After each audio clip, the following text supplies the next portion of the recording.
আসছি পরবর্তী প্রবলেমে। মলিকিউলটিকে দেখো, একে যদি কনসেন্ট্রেটেড সালফিউরিক অ্যাসিড দেওয়া হয়, এখান থেকে একটা H প্লাস আয়ন আসবে, কিন্তু আগের মলিকিউলগুলোর সাথে এর ডিফারেন্স লক্ষ্য করো। এখানে কিন্তু এই দুটো OH একই এনভায়রনমেন্টে নেই।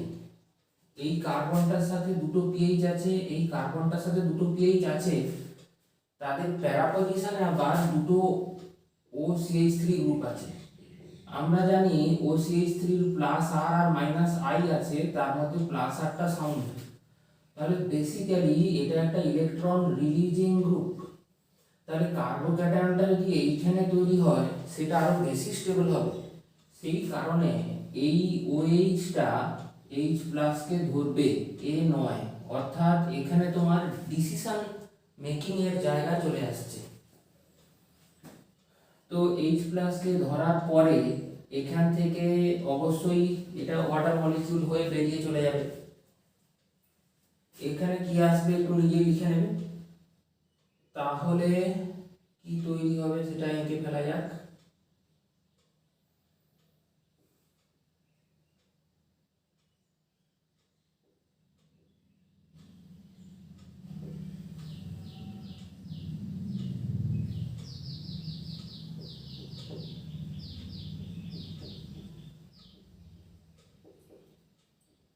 তখন একটা ফিনাইলের এখানে শিফট হতো, ঠিক আগে যেমন মিথাইলের শিফট হয়েছে। তাহলে 1 2 ফিনাইল শিফট এটি হবে। ওই কি হবে তুমি একটু লিখে ফেলবে। ফিনাইলটা এখানে চলে আসবে, এখানে প্লাস হবে। যে স্পিসিসটা আসবে তার একটা রেজোনেটিং স্ট্রাকচার তোমাকে আঁকতে হবে। সেখান থেকে একটা H প্লাস কে বার করবে, করলে যেটা প্রোডাক্ট আসবে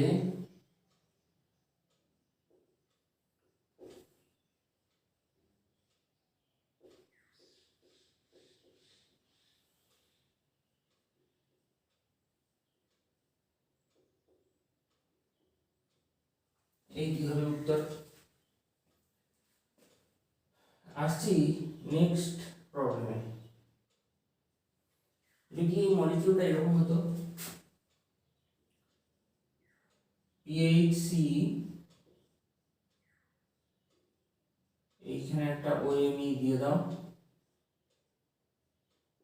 আবার একটা PH, একটা OMe দিয়ে দুটোতেই OH দিয়ে দিলাম। ওকে, অবশ্যই এটা একটা 1 2 ডাইয়ল, যে পিনাকল পিনাকল রিঅ্যারেঞ্জমেন্ট দেবে। একে যদি আমি কনসেন্ট্রেটেড সালফিউরিক অ্যাসিড দিই, যেখান থেকে একটা H প্লাস আসবে,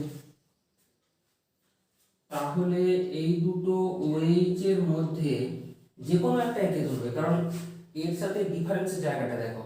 এখানে এই দুটো OH একই এনভায়রনমেন্টে আছে, এই কার্বনটার সাথে একটা PH আর একটা প্যারা প্যারা পজিশনে OMe আছে, আর এখানেও সেম। তাহলে যে কোনো একটা OH দিয়ে এই H প্লাসটাকে ধরাবো, দিয়ে এখানে কি হবে OH2 প্লাস, ওই জলটা বেরিয়ে যাবে। বেরিয়ে যাওয়ার পরে যে স্ট্রাকচারটা আসবে আমি ওইটা আঁকছি।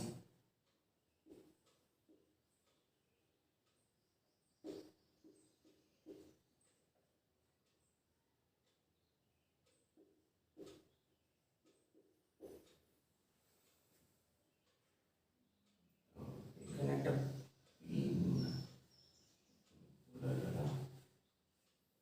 এখানে একটা পিএইচ আছে, এইখানটাতে আছে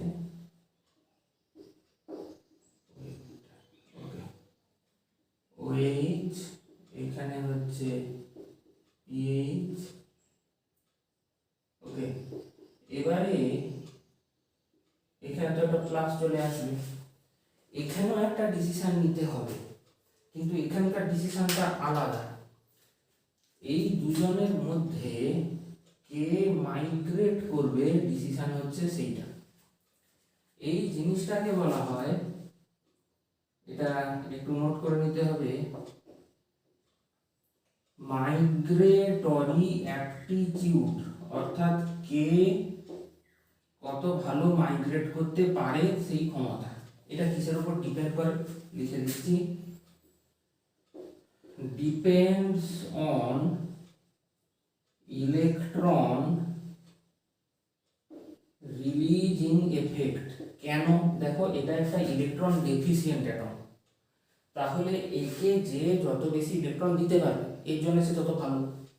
এই যে কথাটা বললাম এটা অনুসারে CH3 চেয়ে CH2Me, তার চেয়ে CHMe2 এর ইন্ডাকটিভিটি বেশি হবে, তার চেয়ে CMe3, তার চেয়ে pH এবং অতি অবশ্যই তার চেয়েও যদি এই বেঞ্জিন রিংটার প্যারা পজিশনে এরকম একটা গ্রুপ থাকে যার প্লাস আর এফেক্ট আছে, তার মাইগ্রেটরি অ্যাপ্টিটিউড বেশি হবে। সুতরাং এর মাইগ্রেশনটা হবে এইভাবে। এবার এই মাইগ্রেশনটা হওয়ার পরে যেটি আসবে তার একটি রেজোনেটিং স্ট্রাকচার থাকবে, ওই রেজোনেটিং স্ট্রাকচারের থেকে একটা H+ বেরিয়ে যাবে। বেরিয়ে যাওয়ার পরে আলটিমেটলি যেটা আসবে PH CO CPH OMe, এখানে আবার একটা OMe আসবে। এটি হলো ফাইনাল প্রোডাক্ট। আর একটু পরিবর্তন করে এরকম আরেকটি উদাহরণ দিয়ে দিচ্ছি। ধরা যাক OH এই মলিকিউলটি একই রকম, একে যদি কনসেন্ট্রেটেড সালফিউরিক অ্যাসিড দেওয়া হয় একই রকম ভাবে সালফিউরিক অ্যাসিডের থেকে আমি পাবো একটি H+, এখানে দুটো OH একই ব্যাপার, যে কোনো একটা H+ কে ধরে নাও, যেটা আসবে সেটার থেকে একটা ওয়াটার মলিকিউলকে বার করে দাও, এই জায়গাটার থেকে বার করে দাও। বার করে দিলে কি হবে, PH CMeOH CMePH, এইখানটাতে থাকবে প্লাস। এবার এদের দুজনের মধ্যে কে মাইগ্রেট করবে, Me আর PH, ইলেকট্রন রিলিজিং এফেক্ট কার বেশি, PH এর, A+R দেবে আর A+I দেবে এবং রেজোনেন্স এফেক্ট বেশি সাউন্ড হয়। তাহলে মিথাইল নয়, মাইগ্রেট করবে ফিনাইল। এটাকে আমি কি বলতে পারি, 1,2 ফিনাইল শিফট বলতে পারি। করলে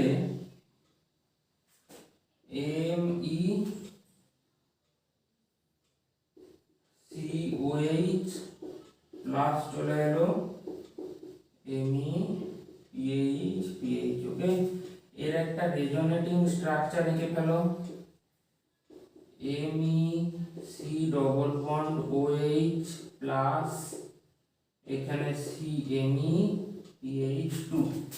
আচ্ছা, এখান থেকে একটা H+ বের করে দাও, তখন MECO